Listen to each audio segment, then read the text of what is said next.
Hello, everyone. As I'm sure most of you know, Nautilus International's members at the Royal Fleet Auxiliary have taken the unprecedented step of starting industrial action for the first time in history after 14 years of no pay rise despite inflation.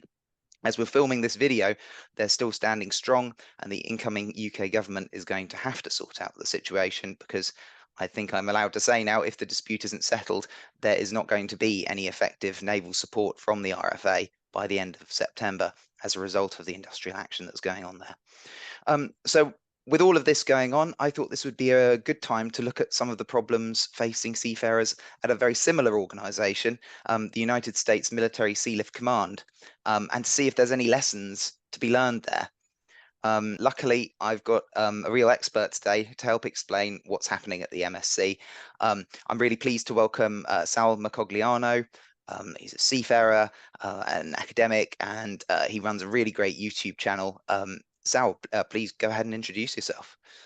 Yeah, hi. I appreciate that invite. I'm a maritime historian, a former merchant mariner. Matter of fact, I sailed for the Military Sealift Command, and I've worked with the Royal Fleet Auxiliary in the past.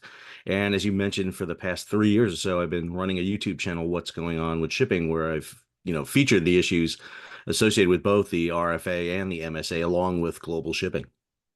Yeah, and we really appreciate the coverage you've given it. I'd really encourage our members to look at Sal's channel. I've been particularly following your Red Sea coverage, which maybe we'll get onto a bit about the Red Sea later.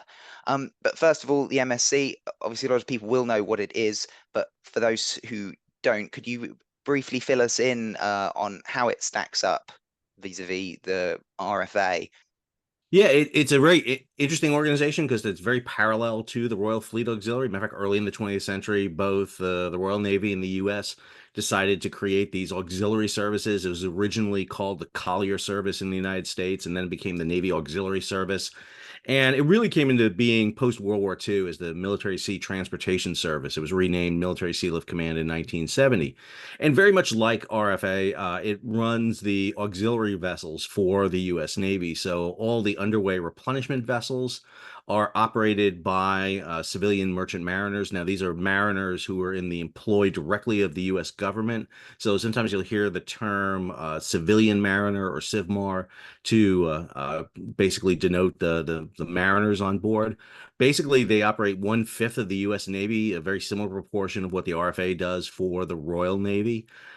Maybe if there's any major difference between the two organizations is that the Military Sealift Command is not commanded by a mariner or a chief engineer like the Commodore is typically for the RFA.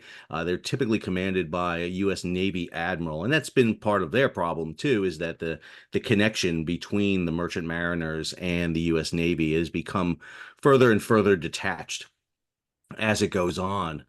But very similar, I would argue. I think it's much larger because of the size of the U.S. Navy, being that it has a worldwide presence, very much, very varied types of ships. So just like you have the Proteus coming on for RFA, the Military Sealift Command has a very similar vessel coming on board. They do all the different replenishment vessels, and they do a series of other vessels. But the one big difference with MSC is really it provides sea lift support for not just the Navy, but for the entire Department of Defense. So this would include very similar to what the Point class is for the Ministry of Defense, should they ever need to move the British Army.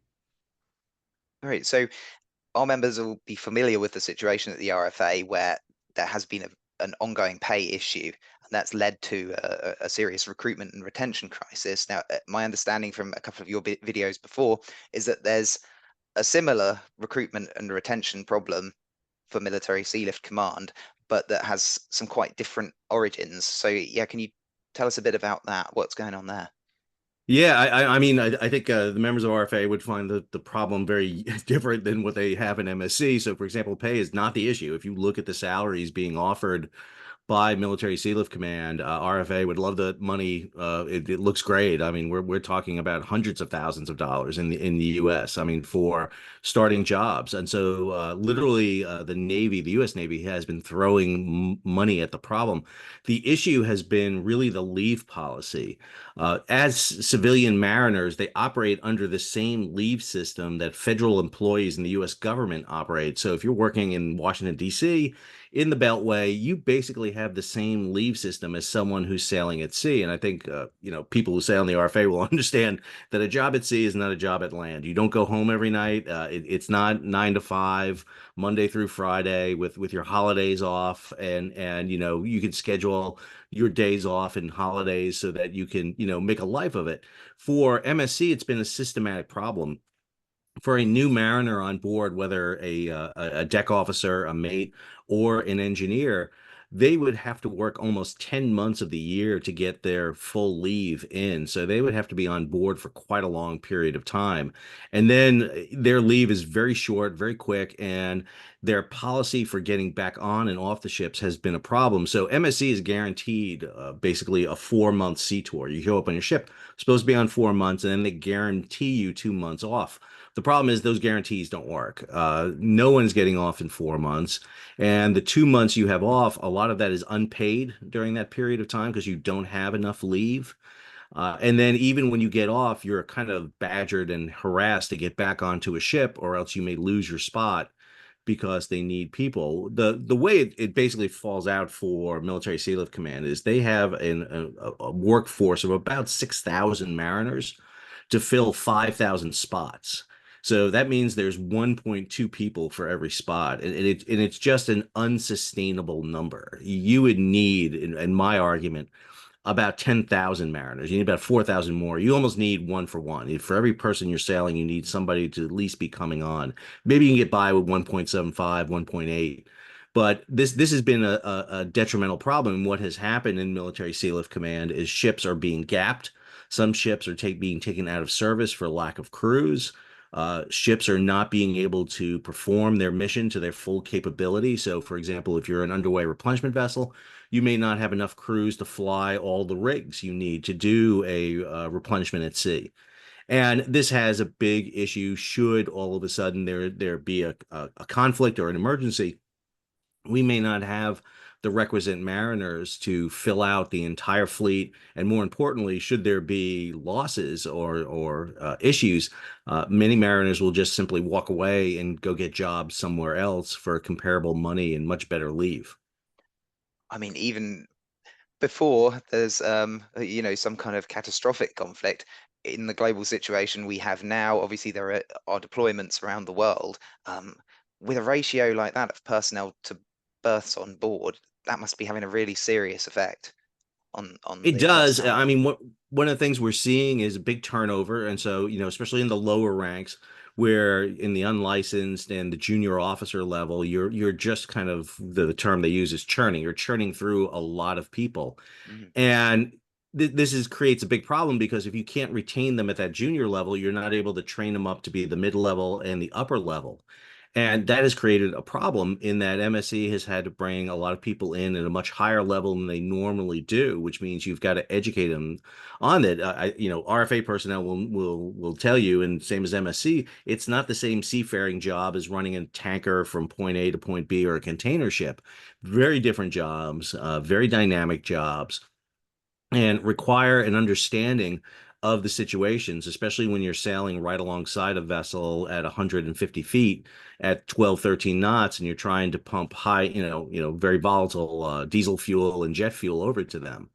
And so this has been an issue, but the problem is very similar to the RFA is this is very low on the pecking order of the U.S. military. Military Sealift Command is not well represented in the military, in my opinion.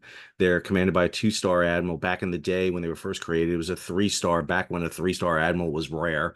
Now you can't hit any admiral in the Pentagon without hitting a three-star, and it really doesn't get the say. Now they're trying to reform this, they're trying to improve this, and get more leave for them. It's just been ridiculously slow. One of the reasons I left MSC and I sailed with them, back in the '90s, was because of the leave policy. It was really bad. It was 11 months on my first ship until I got relieved. And it hasn't gotten much better, unfortunately. God, that is a long-standing problem if we're talking, well, over 25 years ago now. Has the situation, I guess, been worsening steadily over that entire period? I'm assuming there have been people leaving gradually, retirements, not replace. people not staying in the organization for long enough? I think it's gotten worse, and my metric for that is going to the Military Sealift Command page and seeing the job advertisements back there, and used to be, it would open up and there'd be a few spots for shipping, and it used to be the kind of go-to place if you wanted to get sailing time, especially if you're a young mate or a young engineer.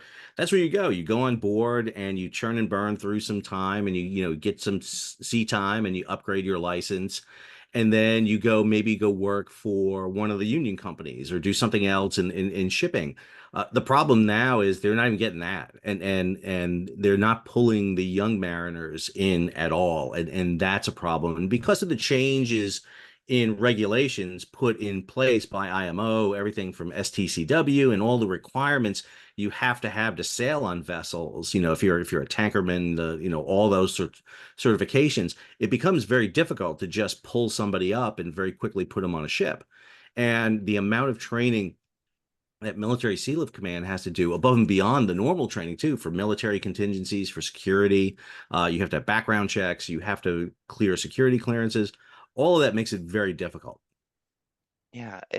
What kind of effects is this having on the seafarers themselves? Obviously, you said a lot of them are leaving, but those who choose to stay in the organization, and also what effects is it having on operations around the world? I mean, you know, obviously MSC has been engaged in Gaza, in other areas recently. Is it affecting the ability of the US to offer security? Well, let me say it's a great job. I mean, I love that job. I did that job for a long time. I think it's one of the most interesting jobs you can do as a seafarer. I mean, and I think it's the same thing in the RFA. I think Mm, the mission sets you get, whether you're on an LSDA going to the Caribbean to help with hurricane relief, I think it's really it's a great job. But I do think that it has created problems, and in that we haven't seen the be able to retain it. It just creates this undercutting of what would be a great mission job. And, I think both sides, I think both the Royal Fleet Auxiliary and Military Sealift Command don't do a great job in getting through the noise to talk about what these jobs entail and then talking about them at a higher level. And it has to be, Military Sealift Command is kind of unique in that it has multiple bosses. It's under an organization called the United States Transportation Command, but not all vessels are under that. Some of them are under the U.S. Navy, which is under U.S. Fleet Forces Command. And so that divided nature means it's hard to go to any one source and talk about it. And the brunt of it is money. It really is. It comes down to how much money do we want to allocate to these organizations. And Gaza is a perfect example of that, in that what we saw was a mission taking place where they were activating some reserve vessels out of the fleet. Those ships were extremely old. We had one vessel suffer a fire on board, and the ship did not perform very well. We had another case not too long ago where a ship out in the Arabian Sea, out of Bahrain, had problems with the crew on board. Very, very, not well trained, I would argue. And we had a grounding of a significant vessel on board. During the height of COVID, the former MSC commander issued what was known as a gangway up order because of COVID, which unfortunately you're experiencing now, Rob. So it's not a great thing. But one of the things that the MSC commander did was announce a gangway up order. He was okay, we're going to protect the ship, so we're going to put the gangways up, and no one's going to come on and off. Well, he did that in one afternoon, didn't tell the crews, and so you literally had crews who showed up in Norfolk and San Diego to their ships, and they couldn't get off. They couldn't get off. Some of them lived in that area, but they showed up that morning, got on the ship, and couldn't get off. So cars were towed because the cars were abandoned. They couldn't get medicines. While at the same time, you had Navy crews who were on board going on and off. You had contractors going on and off, and it created. I mean, it was the one time where the multiple unions that represented the seafarers in Military Sealift Command came together and actually wrote a letter. And these are unions that will not talk to each other at mm, all. But this was one thing that came together, and it created a very hostile atmosphere. And the new commander has done a lot to try to repair that. He's done a great job with it, I would argue. He's out there in the fleet. He's talking to crews. But it only takes one bad incident to really tarnish leadership, and that's been a bit of a problem. And I would argue because that commander didn't really understand his command because he was an aviator. He didn't understand the logistics side. It's a big flaw that MSC has. And right now we're seeing them trying to repair that. And you know, there's a lot of work going on behind the scenes to improve that. If they can get that leave policy fixed, we're seeing, you know, everything from Starlink being put on the ship so that there's going to be connectivity, so the crews are not as detached as they were. Improve the shore leave policy so they get more leave when they're off the ship in between. That would go a long way for it, much like, you know, getting a pay raise for the RFA, which has been denied one for 14 years, which I Mm. can't believe still. Yeah, well, you mentioned pay first there, and for us, we think that there is a solution to this issue for the RFA, and it really does begin with pay.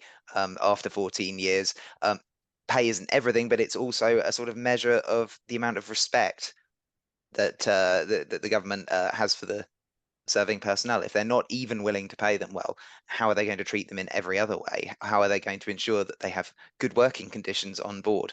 Um, so we think pay is a big solution. Sadly, it's had to begin with industrial action to start getting there. At the MSc, you outlined a few things that would help to improve the situation there. Um, is there anything MSc personnel can do or are doing to make that happen? Well, one of the things I've been advocating, and again, the new commander, Admiral Sobek's been doing a really good job with this, is really try to get more personnel into the structure of the organization. It's very unusual. When I sailed for a military sealift command, I was one of those SIVMARs, and then I came ashore and I worked at headquarters, but I literally had to quit my job sailing and hire entirely different to move ashore into the organization. There's no mechanism to move mariners from ashore, from afloat to ashore, for example. And I think that's a big problem. I think there needs to be mechanisms to put mariners ashore, at least on a short-term basis. Not all mariners would want to do this, but into the major headquarters, into the major naval organizations. The U.S. Navy is very adamant about this, is that, you know, if you're a submariner, you command submarines. If you're an aviator, you command aviators. If you're a SEAL, you command SEALs. It's not that way with merchant shipping in the U.S. Navy. It's well, we'll figure out whatever admiral we have lying around is going to command you, and it's not a detriment on those admirals, but there's a learning curve to understand how mariners operate. They're a unique breed. They're different. They are not the same as everybody else. And you know, one of the things RFA has that advantage for is the Commodore, is that the Commodore is usually drawn from the RFA, and it usually has that kind of experience from that. And I think that's been a problem. And while there's some mariners who do transition ashore after their careers, I think it would be really interesting to have them on planning staffs, because there's a lot of issues that the Navy doesn't understand, the logistics behind the vessels. And one of the reasons that the U.S. Navy has transitioned completely over to all civilian auxiliary vessels was because of cost. Number one, they could reduce the crews on board. So you can take an oiler that typically had 300 to 400 people on board and go down to less than 100 of mariners. Plus, you don't have the operational and personal tempo that you worry about with the U.S. Navy. You know, we keep hearing about carriers being deployed way past 6 months. Well, they don't care about that for an oiler or an MSC ship. You can keep it deployed 365 days of the year. They don't care. It doesn't meet that requirement because it's civilians. And it just creates a kind of opposition, a he, she kind of, kind of fight.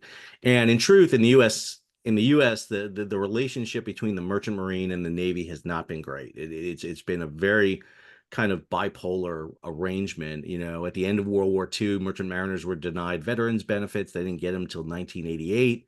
And even in the case of the Red Sea and area thing, we've seen, where U.S. Navy vessels are awarded combat ribbons and combat action pay. The same vessels for the U.S. Military Sealift Command that are there are not awarded that, and that just creates a kind of, if you're going to treat us like a naval vessels, we look like a naval vessel. We're gray. We do almost everything that a naval vessel does. We're integrated into the command structure.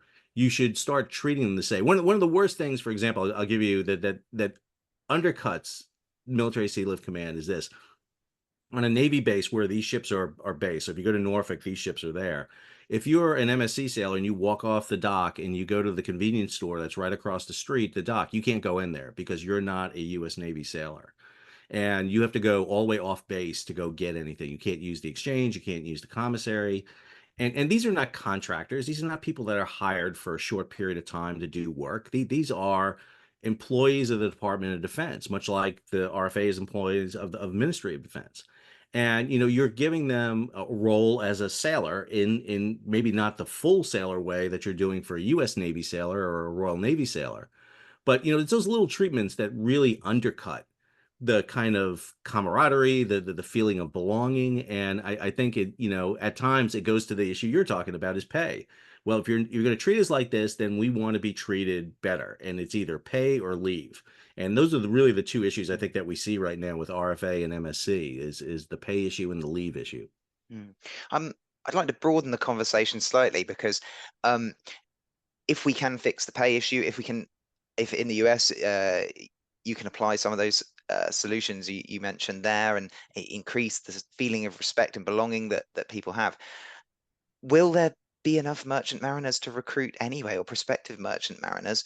We know we're heading into a global shortage of seafarers.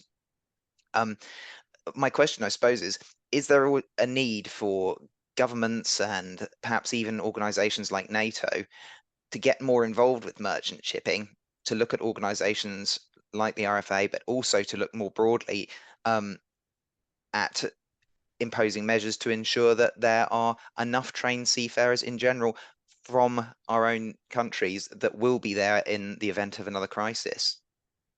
Well, as you know, there's a global shortage. I mean, this is an issue Mm, that's not just unique to the United States or the UK. I mean, we're talking about shortages of Filipino mariners. We're talking about shortage of mariners everywhere in the world. And I think it's really on the ship operators, whether it's a government agency like RFA or a shipping company like Maersk.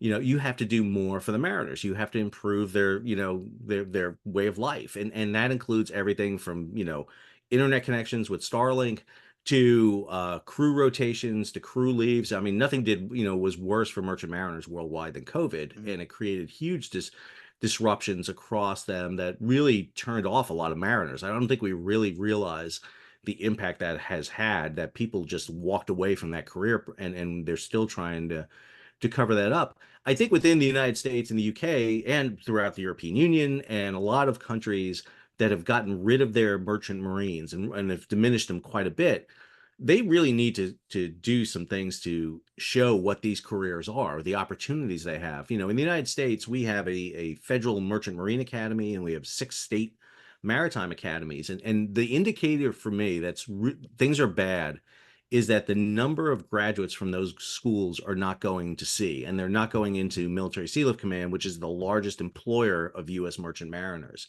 That's a problem. If you can't get people who go to a 4-year college to learn this profession to go into your organization, then you have a fundamental issue you've got to fix. And to me, that means education. It means you have to improve what's going on. You have to address the issues. One of the things I've always been told is you got to at least acknowledge there's a problem first. If you can't acknowledge there's a problem, then you're never going to fix the problem. But at least if you acknowledge it, then you're addressing it. And that will start getting people in it. And you also have to make this interesting. I do a YouTube channel where I talk about shipping, and it's not the most exciting topic in the world. I'm not the most exciting face to look at. And yet I've been able to garner 300,000 subscribers and a pretty good following on YouTube because I talk about a section of the world economy most people don't know about.